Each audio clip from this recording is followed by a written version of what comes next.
Chef Robert with Cheddar's. Many of you enjoy our salmon in the restaurants, but are a little intimidated to cook it in your own home. So today I'm going to show you a couple of quick tips to be able to cook a beautiful fillet of salmon in your very own kitchen. It starts with having the salmon laid on your table and properly seasoning. What I like to do is a little bit of fresh ground pepper and a little bit of ground salt. Great fish doesn't need a lot of seasoning, just a little bit to help bring out the flavor.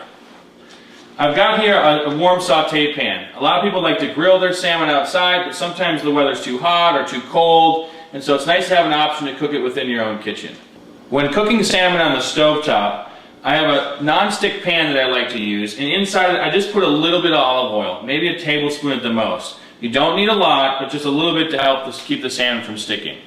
I'm going to place my skin side down, and you should hear a little sizzle when you put the salmon in.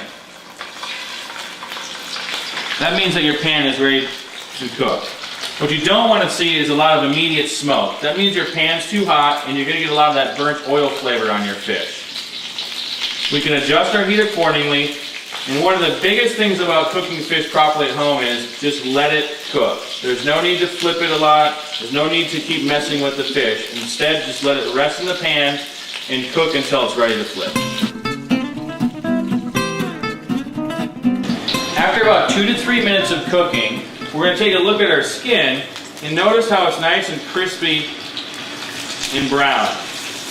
Now, I do like this flavor of the skin and the moisture that it keeps when I'm cooking the salmon, but I don't want to serve it with the salmon.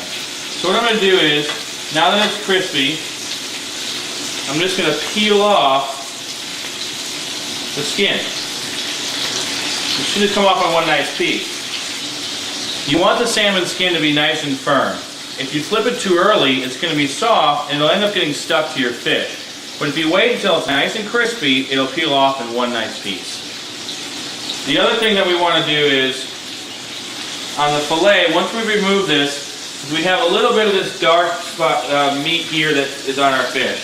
We want to peel a little bit of that away. And you can do that simply by just taking your tongs and just brushing it. There's no need to be rough with the fish. It comes right off. The reason you remove some of that dark colored flesh is because that can tend to have a little bit more of a fishy or stronger flavor that's not desired when cooking fish.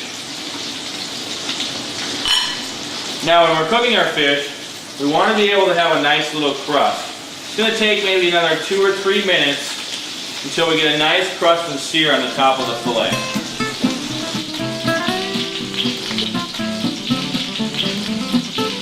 Now after a couple of minutes, we're going to take a look at our salmon and we should have a nice crust and sear on the top of our fish. That's going to be the presentation side that we want to put in front of our dinner guests. At this point what I want to do is I'm going to turn the flame off to my pan.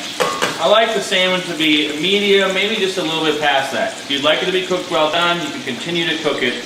But what this does, it allows me to then have a little bit of time to maybe get my other vegetables ready, my side items, whichever you'd like, while the salmon is resting and continuing to cook.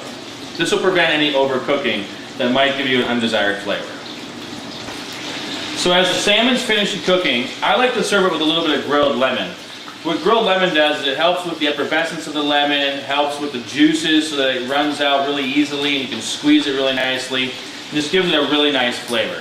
So what I'm going to do is I'm going to take my lemon and cut it in half, and I like to put just a little bit of a cut at an angle right there. And the same thing right here. That way, when we put our salmon on to present to our guests, it sits right on the table.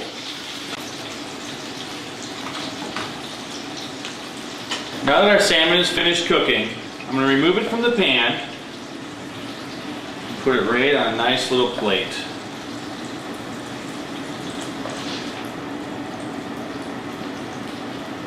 Now there's several different things you can do with cooked salmon. I personally love a nice fresh salsa. Some pineapple pico de gallo or mango salsa I think goes perfect.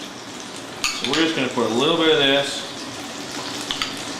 right over the middle.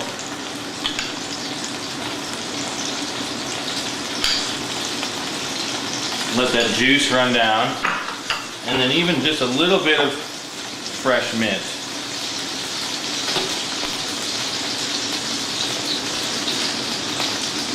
Really adds a nice smell to the whole flavor. with our warm lemon. And you're ready to enjoy.